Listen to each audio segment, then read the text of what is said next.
কারণ এই দুই ভদ্রলোক ট্রাম্প এবং মোদি পরস্পরকে বন্ধু টন্ধু বলে পরিচয় দিয়েছেন বহুদিন থেকে। প্রথমবার যখন ট্রাম্প প্রেসিডেন্ট হয়েছিলেন তখন মোদির সাথে তার দারুণ দারুণ বন্ধুত্ব দেখা গিয়েছিল অ্যাপারেন্টলি। এবার ট্রাম্প জিতে আসার পর একই রকম পরিস্থিতি কন্টিনিউ করবে বলে ধারণা করা গেলেও পরিস্থিতি সকল বন্ধুত্বের পর্যায়ে দূরেই থাকুক স্বাভাবিকও নেই, বরং এটা মনে করার যৌক্তিক কারণ আছে। ট্রাম্প রীতিমতো ভারতকে এবং মোদিকে বেশ নাজেহাল করে ছাড়ছেন এবং এটা প্রকাশ্যভাবে, এর মধ্যে কোনো গোপনীয়তার কিছু নেই। আমি সর্বশেষ আরও 25%, মানে 25% দিয়েছিলেন, এটাই মোদির মানিজ্যত চলে যাওয়ার মতো পরিস্থিতি। তার বন্ধু তাকে এই অঞ্চলে সবার চাইতে বেশি ট্যারিফ দিয়েছে, বাংলাদেশ 20%, পাকিস্তান 19%। আমি প্রিভিয়াসলি কত ছিল এটা যোগটোগ করছি না, আমি রিসেন্ট অবস্থা বোঝানোর জন্য বলছি। ভারতের এর আগে 16.5 বা 6% অলরেডি ট্যারিফ ছিল, হিসাবটা এটা মিলে করতে হবে। যাই হোক, ওইটা নিয়ে খুব বেশি দেখতে যাচ্ছি না। সো এই অঞ্চলে বাংলাদেশ, পাকিস্তান, শ্রীলঙ্কা সবগুলোর চাইতে ভারতের ট্যারিফ আগেই বেশি ছিল, পরে আরও 25% যোগ করা হলো 50%। সেটা হচ্ছে কেন আমরা প্রাথমিকভাবে কারণটা জানি, সেটা হলো ইন্ডিয়া রাশিয়ার কাছ থেকে যে তেল কিনছে সেই তেল কেনা কমানোর শর্ত দিয়েছিলেন ট্রাম্প। সেই শর্ত ভারত ঠিকমতো পালন করবে না, বা পালন করবে না এই ধরনের জবাব দিয়েছে। তার ফলশ্রুতিতে এটা হয়ে গেল। এখন এই আলাপটা করা দরকার, আসলে ট্রাম্প মোদির ওপরে এতটা ক্ষেপলেন কেন, কি কারণে এটা হলো, এবং এটার ইম্প্যাক্ট কি হতে পারে, বা এই ট্যারিফ যেটা 50%-এ আছে এটা শেষ পর্যন্ত থাকবে কিনা, এবং ভবিষ্যতে ট্রাম্প মোদি বা ট্রাম্পের সাথে আমেরিকার সাথে ইন্ডিয়ার সম্পর্ক কেমন যাবে, এটা নিয়ে কথা বলবো। আরও কয়েকটা ভিডিও হয়তো করব। এই যে ইন্ডিয়ার উপর এই ট্যারিফ যেটা আছে এটা যদি কার্যকর থাকে, এমনকি 25%ও যদি কার্যকর থাকে, সেটা বাংলাদেশের জন্য সুফল বয়ে আনবে কিনা। অ্যাট দ্য সেম টাইম আরেকটা জেনারেলাইজড আলোচনা গ্লোবালি হচ্ছে, সেটা হচ্ছে ট্রাম্পের এই ধরনের প্রোটেকশনিস্ট অ্যাটিটিউড দিনের শেষে কাকে লাভবান করছে, এবং আমেরিকার গ্লোবাল ডমিনেন্স কেমন দাঁড়াবে, এসব নিয়ে কথা বলতে চাই আজকে। মূলত ভারত এবং এভাবে বলবো, মোদি এবং ট্রাম্প এই দুইজন নিজেদেরকে আসলে রাষ্ট্রের চাইতে বড় করে তুলেছেন, ফ্যাসিস্ট লিডাররা যেমন হয় আর কি। যাই হোক, এখন নানান জল্পনা কল্পনা আছে যে এই কাজটা করতে গেলেন কেন। প্রাথমিকভাবে যে সমালোচনা বা সমস্যা ছিল সেটা তো থাকেই। ট্রাম্প বন্ধু বলে বহুবার ইন্ডিয়াকে সমালোচনা করেছেন, কারণ ইন্ডিয়া পৃথিবীতে সবচেয়ে প্রোটেকশনিস্ট দেশগুলোর মধ্যে একটা। সে তার সব কিছু, মানে আমি তোমার কাছে সব নেব, আমি তোমাকে কিছু দেবো না। এটা শুধু ওখানে না, বাংলাদেশের সাথেও ট্রেডের ক্ষেত্রে আমরা দীর্ঘদিন থেকে একই অ্যাটিটিউড দেখেছি ইন্ডিয়ানদের। তারা মনে করে দুনিয়ার সবাই তাকে দিয়ে যেতে হবে, ও কাউকে দেবে টেবে না। যেটা হয়েছে সাম্প্রতিক সময়ে পণ্যের, মানে সেবার না, পণ্যের যে ট্রেড ডেফিসিট আছে, সেই ট্রেড ডেফিসিটের হিসাবটা এরকম, গ্রসলি বলছি, অ্যারাউন্ড $90 বিলিয়ন মতো এক্সপোর্ট করে ভারত, আর ভারত ইম্পোর্ট করে এই $42-43 বিলিয়ন মতো। তার মানে প্রায় অর্ধেক, মানে $45 বিলিয়ন অ্যারাউন্ড ট্রেড ডেফিসিট আছে। এটা একটা বড় অঙ্ক। তো এখন এই অঙ্কটা কমাতে পারতে হবে। এই কমানোর জন্য যেটা আমেরিকা বলে যে তুমি তোমার বাজার আমার জন্য উন্মুক্ত করতে হবে, so that I can export. এই গ্যাপটা কমানোর জন্য আমরা বাংলাদেশকে ধরে আলোচনা করে দেখিয়েছিলাম, বাংলাদেশ মূলত যে জিনিসগুলো সবচেয়ে বেশি ইম্পোর্ট করে সেগুলো আসলে খুব বেশি ইম্পোর্ট করার স্কোপ ছিল না, কারণ ওগুলোতে ট্যারিফ এমনিই ছিল না, তখন সরকারকে কিনতে হবে, এই পরিস্থিতি দাঁড়িয়েছে। আমরা 2-3 সপ্তাহ আগে এভাবে জেনেছিলাম যে আমেরিকার সাথে ইন্ডিয়ার যে আলোচনা, তাতে ইন্ডিয়ার ট্যারিফ খুব কমে আসবে, 11.5 মতো হবে। কিন্তু সেখানে যে প্রস্তাবটা দেওয়া হয়, আমি এটা একমত যে এটা ভারতের জন্য গ্রহণ করা অলমোস্ট ইম্পসিবল, কিন্তু ভারত অন্য কিছু করতে পারতাম, সেই জায়গায় আসবো। আমেরিকা চেয়েছিল ভারতের কৃষি এবং ডেইরি যে বাজার আছে তাতে তার অ্যাক্সেসটা বাড়ানোর জন্য, মানে ভারতের কৃষকদের বাজারটা, মানে কৃষকদের পেশা হিসেবে কৃষি বিরাট ব্যাপার, এবং বাংলাদেশের মতোই ওখানে বিরাট পার্সেন্টেজের কৃষক ওখানে এমপ্লয়েড হয়। সুতরাং এমন কোনো স্টেপ নেওয়া যেটা ভারতের কৃষক এবং কৃষিকে ক্ষতিগ্রস্ত করবে, একই সাথে তাদের ডেইরিতেও প্রচুর মানুষ ইনভলভড আছে, সেটাও যদি কোনো না কোনোভাবে চাপের মুখে পড়ে, তাদের ভোটের রাজনীতিতে এটা একটা ডিজাস্টার তৈরি করবে। সুতরাং ভারত এটা অ্যাফোর্ড করা ওয়াজ রিয়েলি ভেরি টাফ। আমরা একটা জিনিস জেনে রাখবো, আমেরিকা এগ্রিকালচারাল প্রোডাক্টসের প্রচুর সাবসিডি দেয়, ফলে আমেরিকান এগ্রিকালচারাল প্রোডাক্টস ভারতে আসলে খুবই সম্ভাবনা আছে ভারতীয় পণ্য মার খেয়ে যাবে। সুতরাং এটা অ্যাফোর্ড করা ইজ অলমোস্ট ইম্পসিবল মানি। কিন্তু ভারতেই এই আলাপ হচ্ছে, ভারতের ইকোনমিস্টরা এবং সিকিউরিটি অ্যানালিস্টরা একটা কথা বলছেন যে ভারত আরও অনেক জায়গায় ট্যারিফ এবং নন ট্যারিফ ব্যারিয়ার বসিয়ে রেখেছে। আমেরিকান পণ্যকে আসলে ছাড় দিতে হবে তাদের। এখন নন ট্যারিফ ব্যারিয়ার বা ট্যারিফ ব্যারিয়ারও যদি সরিয়ে ফেলে, অনেকগুলো ইন্ডাস্ট্রি আছে যেগুলোতে আমেরিকার পণ্য আসলেও খুব বেশি ক্ষতি হয়েছিল না, কারণ আমেরিকার পণ্য মানে তার ট্যারিফ কমানোর পরও যতটুকু অ্যাক্সেস পাবে তাতে তার যে দাম দাঁড়াবে, ধরলাম অটোমোবাইলস, ওতে যত দাম দাঁড়াবে সেটা ভারতীয় যে পণ্য আছে, ভারতীয় যে অটোমেকার্স আছে তার চাইতে তারপরও অনেক বেশি থাকবে। সেই কারণে একেবারে ভারতীয় বাজার বা ইন্ডাস্ট্রি ধ্বংস হয়ে যাবে তা না, হ্যাঁ ওদের বাজার খানিকটা তো বাড়বেই, কিন্তু এইটুকুও ভারত করতে চাইছে না। এটুকুও ভারত করতে চাইছে না। সে মনে করেছিল যে তার বাজারটা এত বড়, তার এখানকার পরিস্থিতিটা এতটাই তার অনুকূলে আছে, বা মোদির সাথে ট্রাম্পের যে বন্ধুত্ব আছে সো কল্ড, সেটা এখানে রোল প্লে করতে পারবে, ডিসাইসিভ। আমাদের বন্ধুত্বের কথা নিশ্চয়ই মনে আছে, একটু আগেই বলা দরকার ছিল, যোগ করব। ট্রাম্প যখন আগের বার প্রেসিডেন্ট ছিলেন তখন রীতিমতো মোদি একজন প্রেসিডেন্টের পক্ষে ক্যাম্পেইন করেছেন, মানে আগামীবার ট্রাম্প সরকার, এরকম স্লোগান দিয়েছিলেন তিনি ভারতীয় ডায়াসপোরাদেরকে রেখে। আবার মোদিকে তিনি ডেকে এনেছিলেন আহমেদাবাদে, এক বিরাট সম্বর্ধনার আয়োজন করেছিলেন মোদিকে নিয়ে, এবং ট্রাম্পও মোদিকে এক ধরনের ব্ল্যাঙ্ক চেক দিচ্ছিলেন। তিনি যখন ভারত সফর করেন তখন দিল্লিতে সিটিজেনশিপ অ্যামেন্ডমেন্ট যে অ্যাক্ট ছিল সেটা নিয়ে দিল্লি খুবই অশান্ত ছিল, প্রায় রায়টের পরিস্থিতি ছিল, প্রচুর মুসলিমের উপর অত্যাচার হচ্ছিল, হত্যা হচ্ছিল, ট্রাম্প টু শব্দ করেননি। সো এই বন্ধুত্ব তারা মনে করেছিলেন ওয়াজ ওয়েল সিমেন্টেড। কিন্তু আমরা খেয়াল করছি ট্যারিফকে নিয়ে ট্রাম্প আসলে তার যে ন্যারেটিভ সেটার সাথে যিনি যাচ্ছেন না, তার বিরুদ্ধে কঠোরভাবেই দাঁড়াচ্ছেন। এটা গেল প্রাথমিক অবস্থা। এটা নেগোসিয়েশন হয়তো এগিয়ে যেতে পারত, কিন্তু পরবর্তীতে যেটা আসলে ট্রাম্পকে সবচেয়ে বেশি বিরক্ত করেছে, এবং আমি ইন্ডিয়াকে এই ক্ষেত্রে একটা কোল্যাটারাল ড্যামেজ বলবো, আর এই দুই নেতার আসলে সংকটটা কোন জায়গায় সেটাই হলো মূল কারণ। সেটা নিয়ে শেষে কথা বলছি। রাশিয়া থেকে তেল কেনা ট্রাম্প পছন্দ করছেন না। আমরা একটু রাশিয়া থেকে তেল কেনার ব্যাপারটা একটু জেনে রাখবো। যখন রাশিয়া ইউক্রেন আগ্রাসন শুরু করে, ওই যুদ্ধ শুরু হওয়ার পর ইউরোপ রাশিয়ার কাছ থেকে তেল এবং জ্বালানি গ্যাস কেনা কমিয়ে দিয়েছিল। ইউরোপের হিউজ ডিপেন্ডেন্স ছিল রাশিয়ার ওপরে, কিন্তু পরবর্তীতে এই ক্রুড অয়েল মূলত কিনেছিল ভারত এবং চায়না। এবং এটা রাইট যে রাশিয়ার যে ওয়ার ইকোনমি, এটাকে চালু রাখতে অসাধারণভাবে সাহায্য করেছে ভারত এবং চীন। ভারত তো বিরাট বেনিফিট পেয়েছে।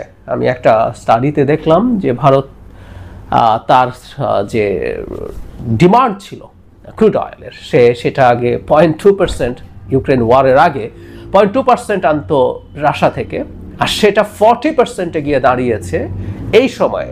তার মানে আমরা খেয়াল করছি এটা কত বড় ইনক্রিজ। মানে আগে যেটা হয়, আগে সারা পৃথিবীর রেট যদি একই হতো তাহলে মিডল ইস্ট থেকে কেনা তার জন্য সহজ, কারণ এখানে ট্রান্সপোর্ট কস্ট কম। আর এখন রাশিয়া যেহেতু অনেক কম দামে দিচ্ছে, সে নিজের চাহিদা তো বটেই, সে এটা মিটিয়ে বিক্রিও করছে।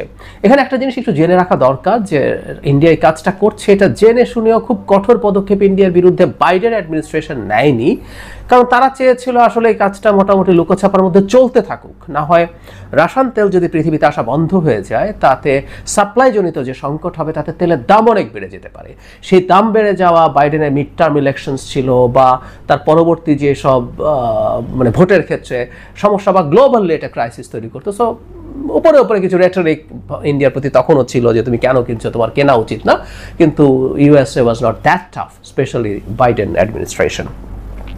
এখন ট্রাম্পের খেপে যাওয়ার কারণ কি? ট্রাম্পও অখুশি হতেন না, কিন্তু সাম্প্রতিক সময় যেটা হয়েছে, ট্রাম্প ভেবেছিলেন, তিনি নির্বাচনের আগে বলছিলেন তিনি ক্ষমতা নেওয়ার পর 24 ঘন্টার মধ্যে ইউক্রেন রাশিয়া যুদ্ধ বন্ধ করবেন। তিনি পুতিনকে নানান কিছু বলছেন, এবং আসার পর বুঝতে পারলেন ট্রাম্পের, মানে আমরা কথ্য ভাষায় বলি না, কয়েকবার জন্ম নিতে হবে একটা পুতিন হয়ে উঠতে, সত্যি তাই। উনি এসে দেখলেন হাড়ে হাড়ে পুতিন আদতে তার সাথে এক ধরনের খাতিরের ভাব দেখিয়েছে, কিন্তু পুতিনের সুনির্দিষ্ট কতগুলো চাওয়া আছে, সেগুলো যদি ফুলফিলড না হয় তার মতো করে, এবং পুতিন এখন একটা ফেভারেবল কন্ডিশনে যেহেতু আছেন, তিনি এটা মেনে নেবেন না। ফলে ট্রাম্পের ডিল মেকার যুদ্ধের ক্ষেত্রে তিনি যুদ্ধ বন্ধ করে দিতে পারেন, সেই পরিস্থিতি আর যেহেতু উঠলেন না, উনি এখন পুতিনের উপরে ক্ষুব্ধ। আমাদের মনে আছে নিশ্চয়ই উনি নিউক্লিয়ার সাবমেরিন রাশিয়ার কাছে পাঠাতে বলেছিলেন। মানে এটাও যে কত স্টুপিডিটি এই লোকটা জানে না। মানে আমেরিকার যে নিউক্লিয়ার সাবমেরিনগুলো আছে, বলা হয় যে এইসব দেশগুলোর সবচেয়ে গুরুত্বপূর্ণ প্ল্যাটফর্ম এটা, কারণ এটা তার মাটিতে থাকে না, এটা অন্য জায়গায় থাকে। চোখ বন্ধ করে আমরা বলতে পারেন তার নিউক্লিয়ার ডেটারেন্সের একটা অংশের ডিপ্লয়মেন্ট রাশিয়াকে টার্গেট করে অলরেডি আছে। But the guy is so stupid, বা উনি এত পপুলিস্ট, এত ডেমাগগ, উনি হাততালি পাওয়ার জন্য এটা বলছেন যে এই আমার নিউক্লিয়ার সাবমেরিন পাঠাচ্ছি তোমার ওখানে, মেদভেদেবের একটা মন্তব্যের জবাবে। যাই হোক, যেটা বলছিলাম, এখন এতটাই ক্ষুব্ধ হয়ে গেছেন, এখন আসলে তিনি চিন্তা করছেন কিভাবে রেস্ট্রিক্ট করা যায়, এবং যেহেতু ইন্ডিয়া তেল কিনছে, ইন্ডিয়ার উপরে চাপ দাও।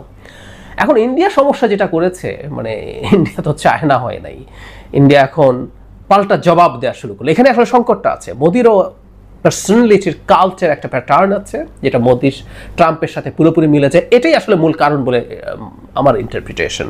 তো ইন্ডিয়া করলো কি, জবাব দিতে শুরু করলো যে তুমিও তো অনেক কিছু কেনো রাশিয়ার কাছ থেকে, ইউরোপও কেনে, ইন্ডিয়া যত ব্যবসা করে ইউরোপ টোটালি তার চেয়ে বেশি ব্যবসা করে, তুমি আরও বেশি ইম্পোর্ট করো, বা চায়না আরও বেশি তেল কেনে, তো তাহলে তুমি চায়নার বিরুদ্ধে করছো না কেন? আমরা জানি চায়নার উপরে যে টোটাল ট্যারিফ ইন্ডিয়ার চাইতে অনেক সফট। সো ইন্ডিয়া এইসব যৌক্তিক কথা বলতে গেছে, হাস্যকর, মানে ইন্টারন্যাশনাল রিলেশনসে যৌক্তিক কথা বা যুক্তি দেখানো হাস্যকর, এটা ইন্ডিয়াও জানার কথা। ইন্ডিয়াও এটা করবে না, আমরাও করে, কেউ করে না পৃথিবীতে ঠিক একদম নিয়ম ধরে, যুক্তি দিয়ে, এথিক্স দিয়ে ইন্টারন্যাশনাল রিলেশনস চলে না। এই প্রসঙ্গে একটু বলে রাখা ভালো, আমি খুব অবাক হয়েছে একজন ভদ্রলোকের জিঙ্গোইজম দেখে, শশী থারুর, তিনি ভারতের যে পার্লামেন্টারি কমিটি আছে অন ফরেন অ্যাফেয়ার্স, তার চেয়ারম্যান, তার একটা ইন্টারভিউতে দেখলাম তিনি এই ধরনের অ্যাটিটিউড, এবং ভারতেরও খুবই পাল্টা ট্যারিফের স্টেপ নেওয়া উচিত বলে তিনি মনে করেন। আমেরিকান অলরেডি যা আসছে সেগুলোর বিরুদ্ধে পাল্টা স্টেপ নিতে তিনি উস্কে দিয়ে যাচ্ছেন। আমি খুব অবাক হয়েছি, থারুরকে আমি খুবই প্র্যাকটিক্যাল মানুষ মনে করতাম, কিন্তু আমি এখন ধারণা করি আমেরিকার স্টেপের পর ভারতে এক ধরনের জাতীয়তাবাদ উস্কে উঠেছে এবং তিনি সেটাকে ক্যাশ করতে চাইছেন। আসলে ভারত অ্যাফোর্ড করতে পারে না, এবং ভারত আলোচনা আসলে শেষ হয়ে যায়নি, এই অগস্টেই তাদের একটা প্রতিনিধি দল আসবে। আমি ধারণা করি এখানে ভেতরে ভেতরে অনেকটাই আন্ডারস্ট্যান্ডিং হবে, ভারত তার কঠোর স্ট্যান্স থেকে ফিরে আসবে। তো যাই হোক, যেটা বলছিলাম, আমেরিকায় চাপ বজায় রেখেছে, এবং শুধু সেটা না, আমেরিকার রাশিয়া থেকে সামরিক কেনাকাটা কমিয়ে তার কাছ থেকে কিনতে বলছে, যেহেতু ট্রেড ডেফিসিট আছে। এখন এটাও ভারতের জন্য আসলে is really very tough. Bharat দীর্ঘদিন থেকে প্রথম সোভিয়েত ইউনিয়ন, পরে রাশিয়ান যে মিলিটারি হার্ডওয়্যার, সেটার উপরে ডিপেন্ডেন্স তার in almost all the areas. Bharat rather এখন চেষ্টা করছে তার ডাইভার্সিফাই করতে। সেই ডাইভার্সিফিকেশনের জন্য আমরা রাফাল কিনতে দেখেছি, অনেক আগে বোফোর্স কামান কিনতে দেখেছি। এখনও মানে ভারতের মেইন ব্যাটল ট্যাঙ্ক রাশিয়ানই মূলত অরিজিনের। কিছু আমেরিকান হার্ডওয়্যার তো আর আছেই, কিন্তু আমেরিকা চাই সেগুলো অনেক বেশি কেনা হোক।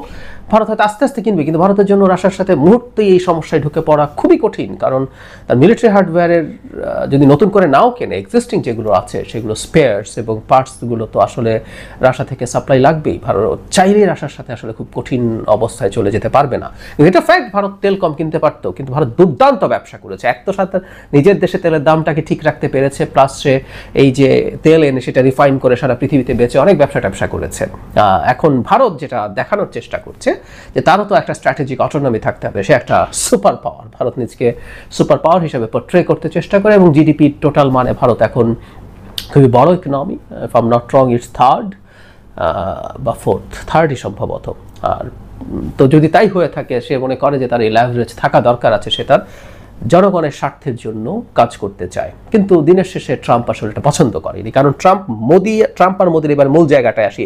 ক্ল্যাশ হয়েছে দুজন একই রকম ব্যক্তি, দুজনেই দেখাতে চায় সে বিরাট শক্তিশালী, সে যা বলে সেটা করে। দুজনেরই স্ট্রং ম্যান, দুজনেই ফ্যাসিস্টের ধর্মই হচ্ছে এটা। তারা বিরাট শক্তিশালী নেতা, দেশকে নতুন করে তার গ্লোরি ফিরিয়ে আনার জন্য সেই পারবে, মেক আমেরিকা গ্রেট অ্যাগেইন, এটা ট্রাম্প করতে পারবেন। আর মোদিও 56 ইঞ্চি বুকের ছাতি নিয়ে এসে বহু কিছু করে ফেলবেন বলে বলছেন। এখন এখানেই সংঘাতটা লেগে গেছে। ট্রাম্প, মোদি, তুমি আমার কথা শুনছো না কেন সেই বলে চাপ দিচ্ছেন, তার ক্ষুব্ধতা তৈরি হয়েছে, তার ইগো হার্ট হয়েছে। আবার মোদিও তো ব্র্যান্ডিং করেছে যে ভারত বিরাট শক্তি হয়েছে, সো সে ট্রাম্পের চাপের আশা থেকে তেল কেনা বন্ধ করে দেবে, তার এই বেনিফিট সরিয়ে। এই জিনিসটাই সংঘাতের জায়গা হয়ে দাঁড়িয়েছে। শুধু সেটা না, মোদির ইগোতে ট্রাম্প আরও আঘাত দিয়েছেন, আবারও ট্রাম্পটার নিজের ইগো স্যাটিসফাই করার জন্য। তিনি যখন ভারত পাকিস্তানের সংঘর্ষ হয় সেটা থামার পর ট্রাম্প প্রকাশ্যে এটার ক্রেডিট ক্লেম করেছেন। সবাই জানার আগে ট্রাম্প টুইট করে দিয়েছেন যে এটা আলোচনা সাকসেসফুল, এটা বন্ধ হতে যাচ্ছে।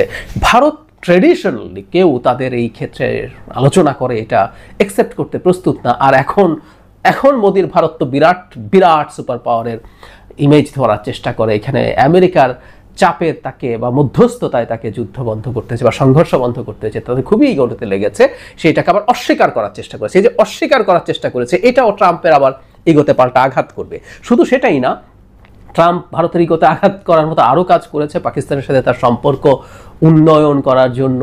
আমরা ইতিহাসে প্রথমবার পাকিস্তানের কোনো একজন মিলিটারি চিফকে আমেরিকার একজন প্রেসিডেন্ট ডেকেছেন, তার সাথে দ্বিপক্ষীয় বৈঠক করেছেন এবং তার সাথে লাঞ্চ বা ডিনার করেছেন। এটা ইতিহাসে নজিরবিহীন, আর কোনোদিন হয় নাই, কোনোদিন হয় না। শুধু তাই না, তেল প্রসঙ্গে ভারতকে খোঁচাও দিয়েছেন তিনি। পাকিস্তানে একটা খুব বড় অয়েল রিজার্ভ আবিষ্কৃত হয়েছে, বলা হচ্ছে সেখানে আমেরিকা কাজ করবে, এবং খোঁচা দিয়ে বলছে ভারত ভবিষ্যতে পাকিস্তানের কাছ থেকে তেল কিনতে পারে তার যদি তেল লাগে। সো এই ধরনের চাপ বা আঘাত মোদির জন্য, তার যে রাজনীতি, তার যে ব্র্যান্ডিং, সেই ব্র্যান্ডিং থেকে উঠে আসা তার জন্য কঠিন। এই হচ্ছে এখন মূল সংকটের জায়গা। কিন্তু আমি মনে করি দ্য লং রান এটা কমে আসবে অনেকটা। ভারত সম্ভবত যে বাণিজ্য ডেলিগেশন আসছে তার কাছে সে ভেতরে ভেতরে স্বীকার করবে যে আমি তেল কেনা কমিয়ে দেবো, আমি এই একটা টাইম লাইন দেবে যাতে ট্যারিফ কমে আসে, কারণ ট্যারিফ ডিজাস্টার তৈরি করছে। আমরা এর মধ্যে দেখেছি, আমি আলাদা আলোচনা করব বাংলাদেশের সাথে। ভারতে অলরেডি গ্লোবাল যে টপ গার্মেন্ট বায়াররা আছে তারা তাদের অর্ডার ক্যান্সেল করছে, মানে 50-র সাথে আরও 66% ট্যারিফ, আর আমাদের হলো 20-এর সাথে 36। তো এটা তো আসলে কোনোভাবেই তুলনীয় হতে পারে না। এটা বিরাট ডিজাস্টার তৈরি করবে ভারতের ইকোনমির জন্য। শুধু এখানে আরও বিভিন্ন জায়গায় বলা হচ্ছে এই ট্যারিফ যদি বলবৎ থাকে তাহলে ভারতের জিডিপি গ্রোথ, টোটাল জিডিপি 2% মতো কমে যাবে। তার মানে ইটস এ হিউজ ব্লো। তো সেটা আসলে দিনের শেষে ভারত মনে হয় না অ্যাফোর্ড করবে। আর ভারত খুব বেশি চায়নার মতো তার ওই শক্তি অর্জন করে নাই, সুতরাং সে রিটেলিয়েটারি কিছু করবে। রেসিপ্রোকাল ট্যারিফ, আমি খুব অবাক হচ্ছি, শশী থারুর রেসিপ্রোকাল ট্যারিফ বলছে, সো তো আমেরিকা তুমি দিয়েছো, এবার আমি রেসিপ্রোকাল ট্যারিফের জন্য আমি আমার জায়গা থেকে দেব না। সরি, ভারত ওই জায়গার আশপাশেও নাই, কোনোভাবেই নাই। এবং চায়নার ক্ষেত্রে চায়নার আসলে সেই শক্তি আছে, তাই ট্রাম্প সব পাগলামির পরও চায়নার সাথে এই পাগলামিটা করতে যায়নি। তো আমরা এটুকু ধারণা করে ফেলতে পারি এটা মোটামুটি কমে যাবে। এটা এই জায়গায় থাকার কারণ নেই। ভারত শুধুমাত্র রাশিয়ার তেল না কেনা না, ভারত তার এই 25% ট্যারিফের ওপরও কাজ করবে। সে তার বাজারের আরও বেশ কিছু জায়গা আমেরিকার জন্য সম্ভবত খুলে দেবে, অথবা ওই যে রাষ্ট্রীয়ভাবে কেনাকাটা, সে বাংলাদেশ যেমন করেছে, সে বিমান কিনতে পারে, সে বোয়িং থেকে বিমান কিনতে পারে, সে অস্ত্র কেনা বাড়াবে। ভারত এমনি তার পলিসি অনুসারেই তার হার্ডওয়্যারের ডাইভার্সিফিকেশনের দিকে যাচ্ছে, তো সেটা সে করার চেষ্টা করতে পারে। এগুলো করবে এবং আমি ধারণা করি এটা কমে আসবে। কিন্তু এটা খুবই ফানি একটা কেস, ইন্টারেস্টিং একটা কেস হলো দুজন ফ্যাসিস্ট ইগোয়েস্টিক হয়, এটা বাই ডিফল্ট। তারা নার্সিসিস্ট হয়, ইগোয়েস্টিক হয়, নার্সিসিস্ট হলেই ইগোয়েস্টিক হবে। তো দুই ফ্যাসিস্টের মুখোমুখি হওয়াটা কীরকম একটা পরিস্থিতি